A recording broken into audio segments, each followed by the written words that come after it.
Assalamualaikum warahmatullahi wabarakatuh. Alhamdulillah, syukur kita kepada Allah Azza wa Jalla kerana pada malam ini dapat kita berkumpul dalam majlis yang besar, iaitulah majlis memperingati, mengulang kaji azimu qadri nabiyyina Muhammadin sallallahu alaihi wasallam, keagungan kedudukan Nabi kita sallallahu alaihi wasallam menurut kacamata penganut-penganut agama lain dan juga menurut ulama Islam. Jadi fokus saya pada malam ini, insya-Allah kita cuba lihat kronologi sebelum kedatangan Nabi sallallahu alaihi wasallam itu, bagaimana ahlul kitab, orang-orang Yahudi dan Nasara, mereka telah menunggu kedatangan Rasulullah sallallahu alaihi wasallam. Kemudian kita lihat juga bagaimana orang-orang yang bukan Islam di zaman kita ini atau disebut dengan zaman moden ini, bagaimana mereka menerima berita ataupun memuji kepribadian Nabi kita Muhammad sallallahu alaihi wasallam. Ini satu maklumat sokongan. Kita tidak perlu kepada orang luar memberi sokongan kepada kita, kerana kedudukan Nabi sallallahu alaihi wasallam ini sangat besar. Dengan Allah Subhanahu wa taala telah meletakkan kedudukannya yang sangat tinggi. Ada sebuah buku yang menarik untuk para jemaah teliti. Nama dia 41 kelebihan Nabi sallallahu alaihi wasallam.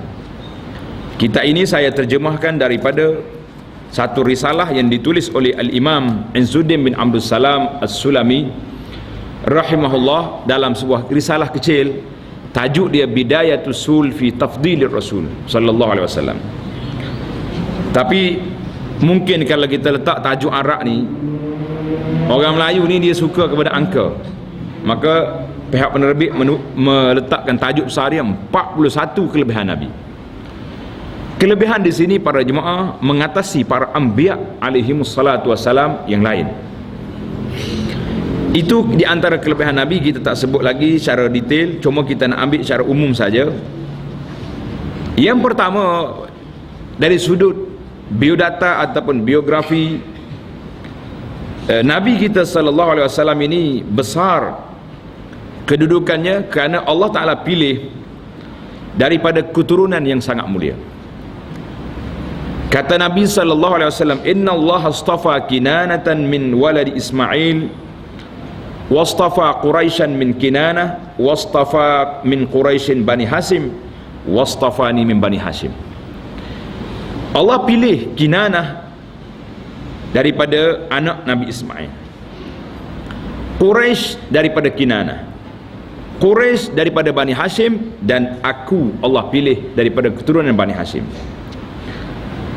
Ini Nabi kita sallallahu alaihi wasallam sebut, dan cerita ini telah tersebar di kalangan penduduk dan penganut agama Nasrani di dalam kitab Injil mereka. Dalam kitab Injil disebut tentang sifat Nabi sallallahu alaihi wasallam, tetapi yang ada di tangan kita hari ini, yang ada di tangan orang bukan Islam hari ini, orang golongan Kristian, bukan lagi Injil. Yang ada di tangan mereka iaitulah Bible yang ditulis dengan tangan mereka. Kerana itulah banyak fakta-fakta penyelewengan yang ada, tidak didetailkan sifat Nabi sallallahu alaihi wasallam. Walau bagaimanapun, kehebatan Rasulullah ini sangat terselah. Nanti kita sebut dalam cerita ringkas tentang dialog di antara Herakla, bahasa Arab kata Herakla, Inggeris panggil Hercules, apabila dia berdialog dengan Abu Sufyan, pemimpin Mekah pada waktu itu, yang bertemu dengan pemimpin Rom di bumi Syam. Ini Nabi kita sallallahu alaihi wasallam, Allah Ta'ala pilih dia daripada keturunan yang mulia, dan tidak ada dalam keturunan Nabi ini daripada hasil daripada keturunan yang berlaku perzinaan. Sebagaimana kata ahli syair, hafizal ilahu karamatan li Muhammadin, aba'ahul amjada sawnan lismih, tarakus sifaha falam yusibhum aruh, min adamin wa ila abihi wa ummi. Hafizal ilah, Allah Ta'ala jaga Nabi kita sallallahu alaihi wasallam ini, keturunan dia. Karamatan li Muhammadin, betul-betul nak beri kemuliaan kepada Nabi sallallahu alaihi wasallam. Aba'ahul amjad, tok nenek dia yang dulu tarakus sifah, meninggalkan perbuatan mungkar, iaitulah perzinaan. Hatta saunan lismihi, nak jaga Nabi kita sallallahu alaihi wasallam, min adamin wa ila abihi wa ummihi, daripada tok Adam sampai kepada mak ayah dia. Nabi sebut dalam hadis, wulitu min nikah la min sifah, aku ini dilahirkan daripada perkahwinan ibu bapakku, bukan daripada perzinaan. Kerana itulah Quraisy tak boleh nak attack Nabi. Kalau Nabi sallallahu alaihi wasallam lahir daripada keturunan yang tak baik, nescaya mereka akan perli Nabi. Macam mana mengaku jadi Nabi, wakil Tuhan, anak? Tidak ada siapa yang boleh menyentuh kepribadian Nabi, kerana Nabi sallallahu alaihi wasallam telah dipilih daripada orang yang sedemikian rupa. Itu Nabi sallallahu alaihi wasallam, dan Allah pilih nama Nabi kita Muhammad sallallahu alaihi wasallam. Nabi kata, ata'jabuna kaifa najautu min masabbati Quraisy. Kamu rasa heran ke tidak bagaimana aku selamat daripada cercaan puak Quraisy? Quraisy tak cerca Muhammad. Kita selawat biar saya sebut nama Nabi, tuan-tuan selawat perlahan. Kita meraih selawat sebanyak mungkin pada malam ini, 100-200 kali insya-Allah dalam majlis kita ni disebut dengan nama majlis berselawat pada Nabi sallallahu alaihi wasallam. Tak apalah, tak tulis majlis selawat, tak ada kompang pun tak jadi masalah, kerana selawat ni tak perlu pada kompang-kompang, tak perlu pada tari menari. Kita selawat bila nama Nabi disebut sallallahu alaihi wasallam. Maka Quraisy maki siapa? Orang gila. Dia kata, kalau pergi ke Mekah, hati-hati, ada seorang pemuda yang sewil, yang tak betul, yang gila, yang sihir. Nabi kata, yasubuna mazammaman, mereka mencerca orang yang hina, iaitulah yang orang yang mereka tuduh jahat, tak baik, tak betul ini. Wa ana Muhammadun, aku Muhammad, tidak dicerca Muhammad. Orang tak kata Muhammad jahatlah, dia kata orang tu.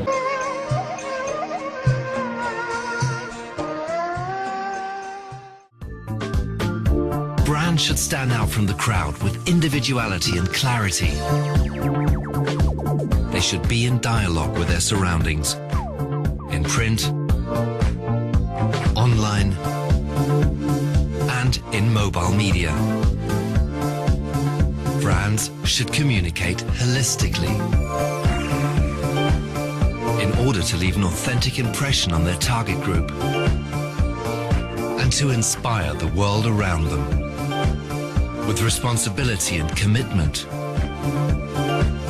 A creative corporate culture, credible messages, sustainable and innovative products, trustworthy services,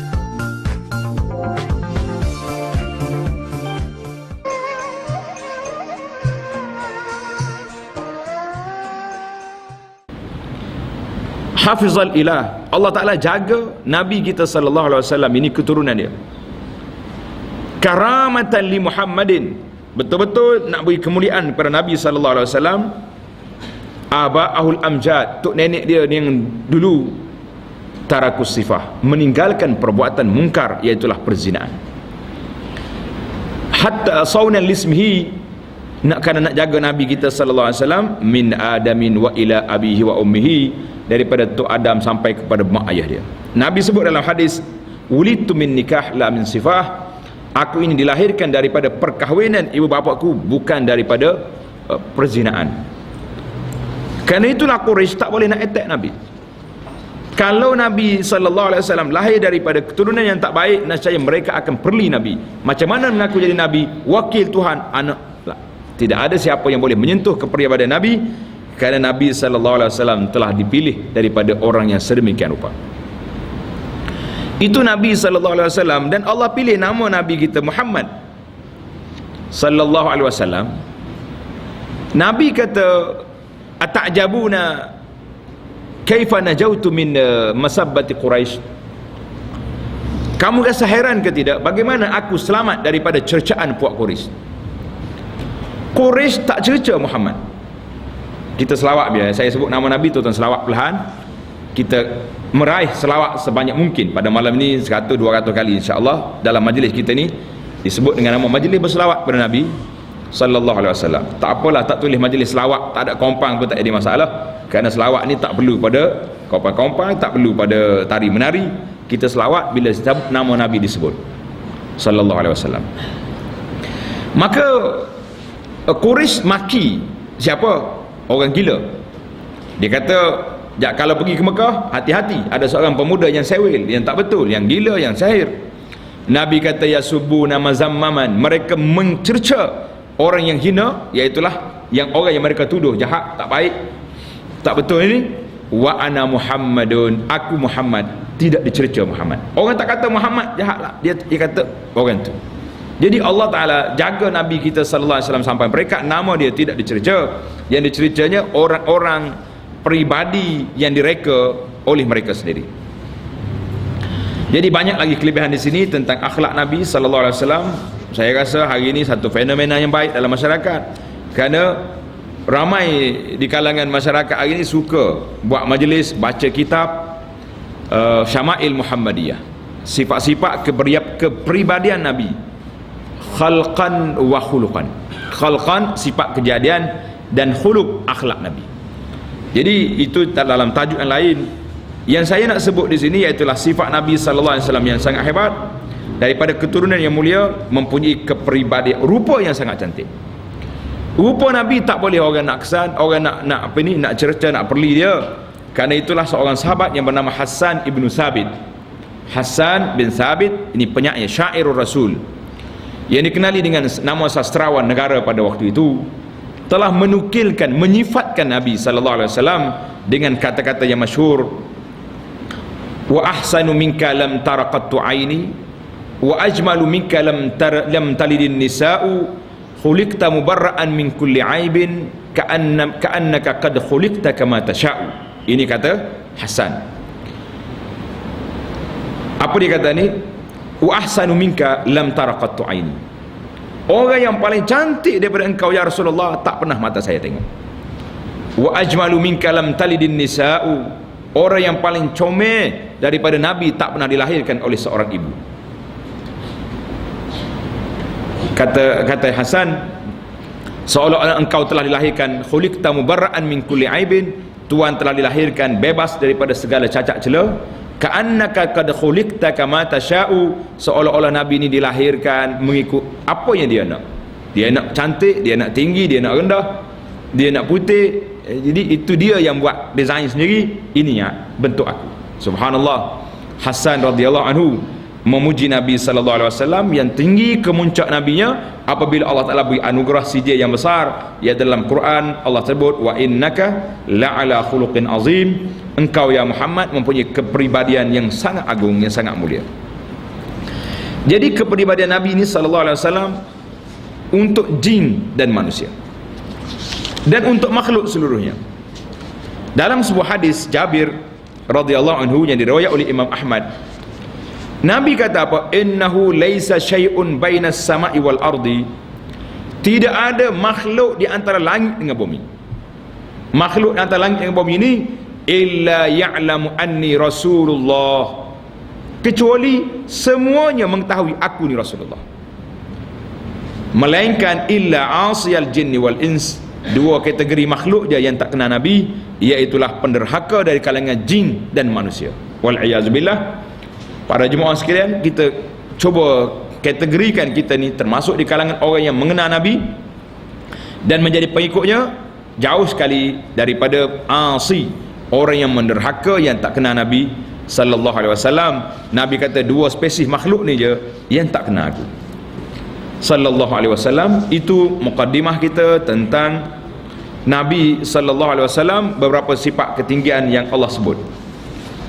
Di antara lagi ketinggian Rasulullah sallallahu alaihi wasallam ini, Allah Taala telah beri khabar gembira kedatangan Rasulullah sallallahu alaihi wasallam kepada para nabi yang sebelum daripadanya.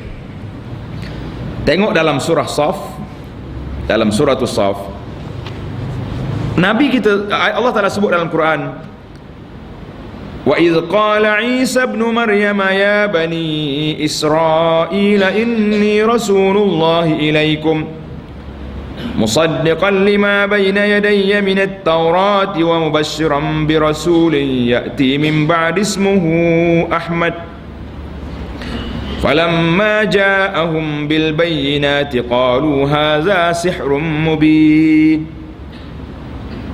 Nabi Isa ketika mengajar pada Bani Israel, aku ni Rasulullah kepada kamu, membenarkan apa yang dibawa dalam kitab Taurat yang dibawa oleh Musa, wa mubasyiran, tengok, memberi khabar gembira kepada kamu, bi rasulin, seorang rasul yang akan datang min ba'di, selepas daripada aku, ismuhu Ahmad.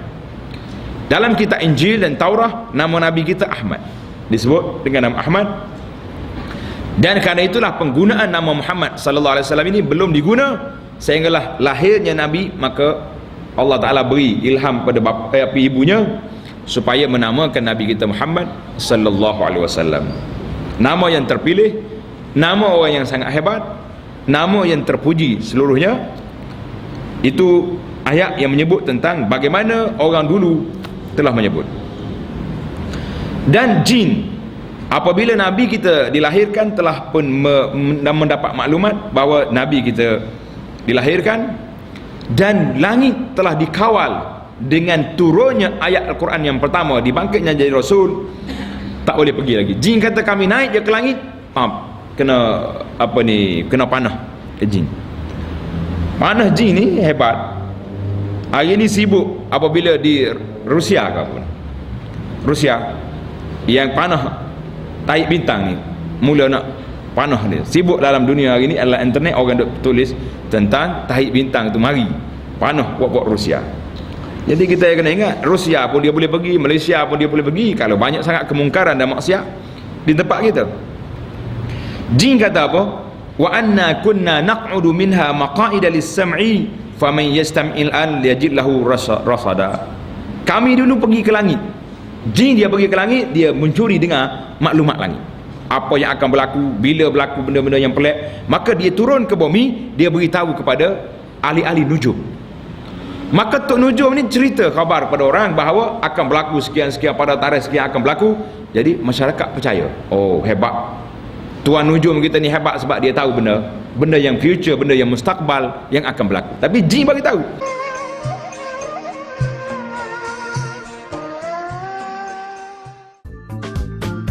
Brands should stand out from the crowd with individuality and clarity.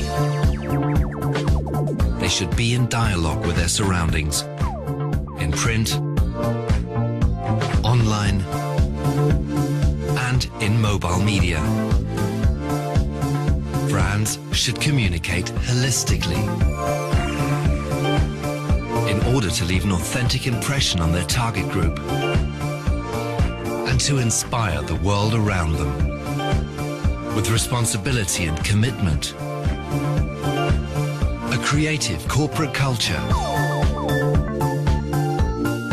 credible messages, sustainable and innovative products, trustworthy services,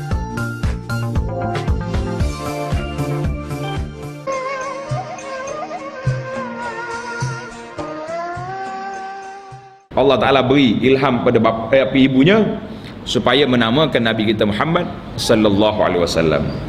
Nama yang terpilih, nama orang yang sangat hebat, nama yang terpuji seluruhnya. Itu ayat yang menyebut tentang bagaimana orang dulu telah menyebut. Dan jin, apabila Nabi kita dilahirkan telah pun mendapat maklumat bahawa Nabi kita dilahirkan, dan langit telah dikawal dengan turunnya ayat Al-Quran yang pertama, dibangkitnya jadi Rasul, tak boleh pergi lagi. Jin kata kami naik je ke langit, kena panah ke jin. Panah jin ni hebat. Hari ni sibuk apabila di Rusia ke apa, Rusia yang panah taik bintang ni mula nak panah dia. Sibuk dalam dunia hari ni adalah internet, orang duk tulis tentang taik bintang tu, mari panah buat Rusia. Jadi kita kena ingat, Rusia pun dia boleh pergi, Malaysia pun dia boleh pergi kalau banyak sangat kemungkaran dan maksiat di tempat kita. Jin kata apa? Wa anna kunna naq'udu minha maqa'ida lis-sam'i faman yastam'il an yajid lahu rasada. Kami dulu pergi ke langit. Jin dia pergi ke langit, dia mencuri dengar maklumat langit. Apa yang akan berlaku, bila berlaku benda-benda yang pelik, maka dia turun ke bumi, dia beritahu kepada ahli-ahli nujum. Maka Tok Nujum ni cerita khabar pada orang bahawa akan berlaku sekian-sekian pada tarikh sekian akan berlaku. Jadi masyarakat percaya. Oh, hebat. Tuan Nujum kita ni hebat sebab dia tahu benda yang future, benda yang mustakbal yang akan berlaku. Tapi jin bagi tahu. Cuma jin kata bila turunnya, bila satu hari dia naik duduk atas, tiba-tiba tak tahu. Ini satu cerita yang diriwayat oleh Muhammad bin Ka'ab. Dia kata apa? Sedang kami duduk bersama dengan Sayyidina Umar bin Khattab satu hari. Tiba-tiba lalu seorang lelaki. Orang tanya, "Ya Amir Mukminin Umar, kamu kenal pak cik tu?" Umar kata, "Siapa?" Qala, "Ini nama dia Sawad ibn Qarib." Sawad bin Qarib. Seorang laki-laki dari penduduk Yaman.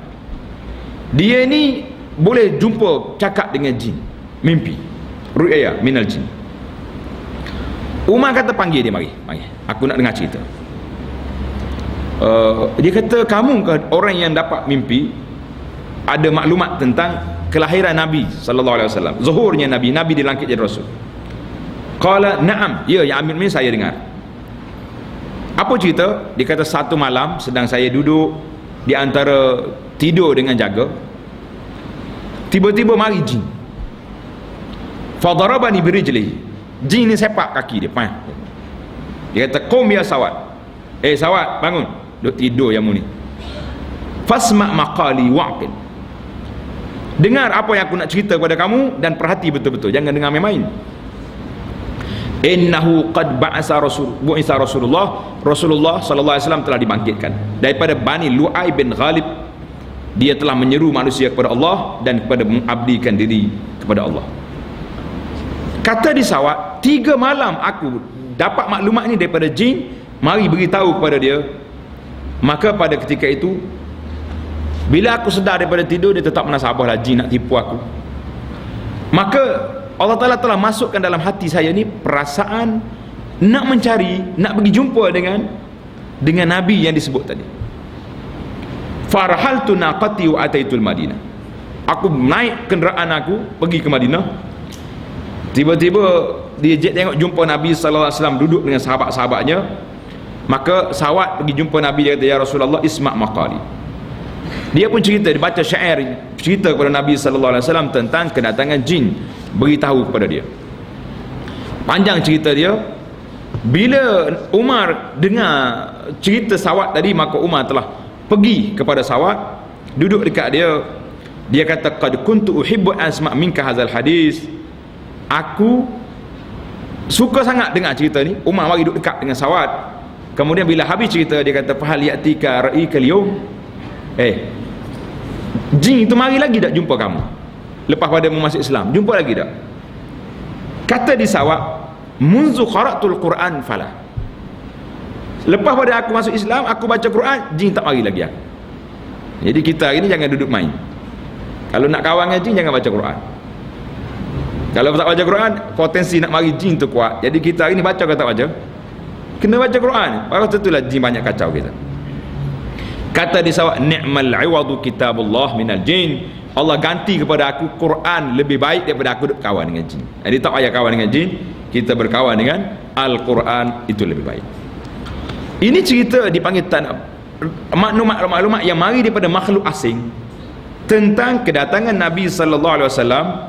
Mereka dapat sebut lagi dalam cerita dalam suratul Ahqaf, jin datang jumpa dengan Nabi sallallahu alaihi wasallam. Dan juga Allah Ta'ala telah sebut sifat Rasulullah sallallahu alaihi wasallam dalam kitab-kitab yang terdahulu. Contohnya tadi kita sebut dalam kitab Injil, Nabi Isa telah beritahu kepada pengikutnya. Tersebut juga dalam kitab lain, Allah Ta'ala sebut, "Alladzina yattabi'una ar-rasulan nabiyyal ummiyyal ladzi yajidunahu maktuban 'indahum fit Taurati wal Injil." Jadi Nabi kita ni telah tertulis dalam kitab Taurat dan kitab Injil. Apa tugas dia? Ya'muruhum bil ma'ruf wa yanhahum 'anil munkar wa yuhillu lahum at-tayyibat, menghalalkan benda baik, wa yuharrimu 'alaihimul khaba'ith, mengharamkan benda-benda yang tak baik. Jadi ini dalam cerita Allah cerita dalam Quran, gambaran sifat Nabi, ajaran Nabi dalam kitab Taurat dan Injil. Jadi kerana itulah Tuhan sebut dalam surah Al-Baqarah 146, alladzina atainahumul kitaba ya'rifunahu kama ya'rifuna abna'ahum wa inna fariqan minhum la yaktumuna al-haqqa wa hum ya'lamun.